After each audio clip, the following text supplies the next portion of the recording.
আজ তোমাদের একটা মজার ধাঁধা শিখাই। ধাঁধাটি হচ্ছে, প্রথমে আমরা যে কোনো সংখ্যা লিখলাম। সংখ্যাটি ধরুন আমি লিখলাম 1032। তো 1032 লিখতে কী কী সংখ্যা লাগে? 1032, 1032।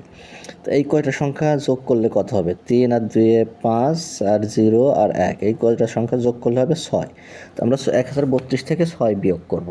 তো বিয়োগ করলাম 6 বিয়োগ করলে কত থাকলো? 1026। ওকে, এবার উত্তরটা থেকে আমি যদি কাউকে বলি যে আমি 3টা সংখ্যা বলবো কিন্তু একটা বলবো না, সেই সংখ্যাটি কত হবে আমি বের করতে পারবো। কিভাবে? দেখেন, 1026 থেকে আমি যদি 6 না বলে কাউকে যদি বলি 102, তাহলে সে কি করবে? 2 আর 1 3, 0 তো যোগ হলে পরে 0ই হবে। 2 আর 1 3, তাহলে মোট 9 মিলাতে হবে আমার। তাহলে 9 মিলাতে হলে কত বাদ থাকতেছে? 6। তাহলে আমি বলে দেবো 6 অফ আছে।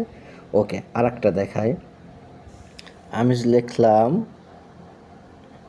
একটা সংখ্যা লিখলাম 1095, 1495।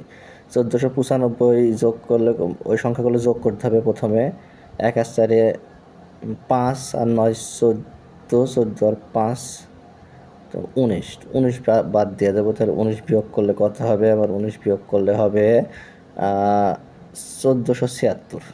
তো 1476 থেকে আমি যদি কাউকে বলি 1 4 6, তাহলে সে কীভাবে মিসিং সংখ্যাটি বলে দেবে? সে এইভাবে বলে দেবে 1 আর 4 5 আর 6, 6 আর 5 11 হলো 11। তাহলে 9 9 মিলাতে হবে, 9 দুগুণে 18। তাহলে 18 মিলাতে কত বাদ থাকে?